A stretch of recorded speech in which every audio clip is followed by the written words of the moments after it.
Ek's Rolof Skutte, oesversekeringsbestuurder hierso by Impact Cropshore.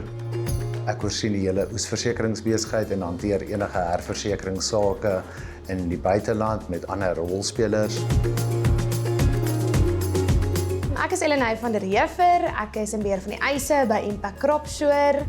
So op die eise, enige gerapporteerde skades word geverifieer, die skades word bepaal deur ons onafhanklike taksateurskorps. Elke skade wat dan inkom word geverifieer, daar word seker gemaak dat die regte prosedures gevolg is en korrek uitgevoer is. So verder maak ek seker dat die eisuitbetalingsproses ook so glad as moontlik verloop.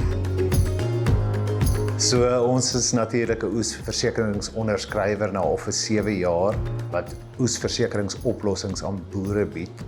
Dit word 'n bietjie meer uitgebrei as wat die norm is daar buite. Ons het ook omvattende dekking wat natuurlik jou droogte, oormatige hitte, oormatige reën, onbeheerbare plantsiektes en plaagdek en dan tot die standaard haaloplossings wat haalbrand, ryp en transito insluit.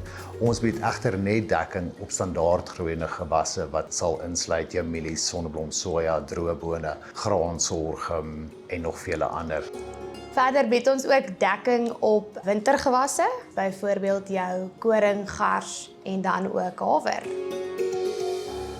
My naam is Renardo, ek is 'n kliënt van Impact. Ons is al baie lank 'n kliënt van Impact. Ons is besonder tevrede met hulle diens. Ons beoog ook om nog baie lank saam met hulle paadjie te stap. Enige probleme wat ons het, is hulle meer as bereid om op te los en hulle stap die ekstra myl vir hulle kliënt. Sonder versekering sou die voortbestaan van die boer nie moontlik gewees nie. Onthou, ons sit in 'n land wat reeds onsekerheid beleef. Soos almal regtig weet, hierdie jaar wat nou afgespeel het, is soveel lande beïnvloed wat insluit Malawi, al die SADC-lande wat die droogte ervaar het, selfs hier in Suid-Afrika was dit erg ervaar. Ons het ingestaan vir honderde miljoene se verliese om seker te maak dat die voortbestaan nie net van die boer daar is nie, maar ook die voedselsekuriteit vir elke persoon van hierdie land. So mense vra baie keer die vraag, hoekom Impact Cropshore?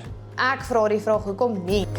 Ons is 'n toegewyde klomp mense wat werklik bereid is om die ekstra myl te stap vir ons makelaars en vir ons produsente en om seker te maak dat dit wat ons vir hulle kan bied, tred hou met die tyd as ook in hulle behoeftes te kan voorsien.